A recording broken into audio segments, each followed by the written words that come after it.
Bonjour, je suis Hakim Na'lam et je vous propose ma chronique du dimanche 4 février 2024.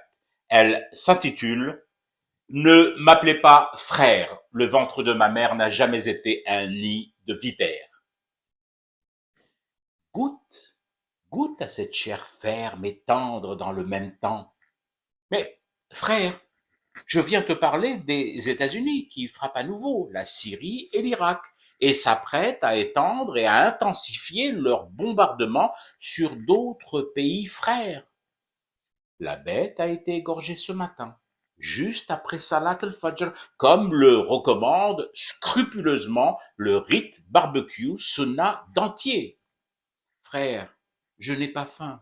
Deux pays arabes sont sous les missiles et les bombes, et la chair de ton chameau a beau être tendre et ferme à la fois, l'idée même de savoir ces pays meurtris par les bombardiers US m'ôte tout appétit. Alors, bois un peu de ce breuvage. Que dis-je? Trempe tes lèvres dans cet élixir. C'est de l'urine de la bête sacrifiée, recueillie juste avant qu'elle ne soit passée au couteau effilé du maître-chef qui officie dans mes cuisines. Mais enfin, frère, d'où je viens, nous ne buvons pas de pisse de chameau. Tu as tort. Elle me donne vigueur et fertilité. Je t'ai parlé de mon nouveau maître-chef, oui? Je me dois de te préciser qu'il m'a coûté un bras, si je puis me permettre. Je l'ai débauché d'un grand palace parisien. Bon, au début, il rechignait à apprêter ce genre de viande et à les faire mariner dans de telles sauces, mais je l'ai convaincu. Frère, vous convaincrai-je à mon tour que l'heure est grave et que ces bombardements américains ne sont que le prélude à un conflit dont l'objectif, dicté par Tel Aviv, est de faire plonger l'Iran dans le brasier? On peut convaincre n'importe qui en alignant les zéros là où il le faut. Le cuistot a fini par accepter.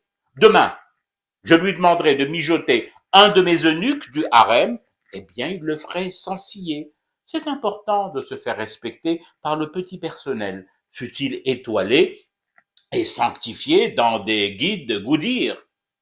Guide Michelin, frère, on dit guide Michelin. Oui, bon, Michelin, Goodyear, c'est comme tu veux. Je peux aussi acheter ces guides, ces marques, et les appeler des noms que je souhaite. Tiens, Mahlaha. T'en penses quoi, toi, de Mahlaha pour le nouveau nom du guide Michelin? Là, comme ça, franchement, je n'en pense rien. Et puis, ça veut dire quoi, Mahlaha, frère? Elle est bonne. Ça veut dire, mais qu'elle est bonne. C'était le petit nom, oui, le petit nom de la chamelle sacrifiée ce matin pour honorer cette tablée et ta venue chez moi. Elle était ma préférée. Un je ne sais quoi dans ses yeux lorsque je faisais la tournée matinale des enclos. Tu l'as tuée? Mais frère, comment peut-on tuer sa chamelle préférée? Celle qui vous regardait tous les matins avec des yeux de biche? Quelle question! Comme on tue son papa? Comme on tue son oncle? Comme on tue son frère ou son cousin? D'un coup sec du poignet, de la main, armée d'un fin poignard florentin, une pièce rare, achetée lors d'enchères sur la collection privée des descendants directs de la famille Borgia. Je t'ai parlé de mon nouveau bourreau. Bah, quel doigté! Lui aussi m'a coûté un bras, si j'ose dire encore une fois.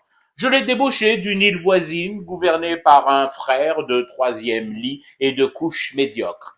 Je lui prédis pas d'ailleurs de longs jours sur ce trône d'inceste ciselé. Mais sinon, frère, oh mon frère, de quoi voulais-tu m'entretenir déjà? De rien, d'absolument rien. On m'a juste dit que tu avais en stock un thé unique que tu aurais lui aussi débauché d'une rizière chinoise et qui t'aurait coûté un bras et des jambes de planteur-cultivateur. J'aimerais tant en fumer un peu, beaucoup, chouïa, à la folie et rester éveillé à mon cauchemar qui continue. C'était Hakim Nalam, je vous retrouve demain pour une autre chronique et une autre façon de dire son amour à l'Algérie.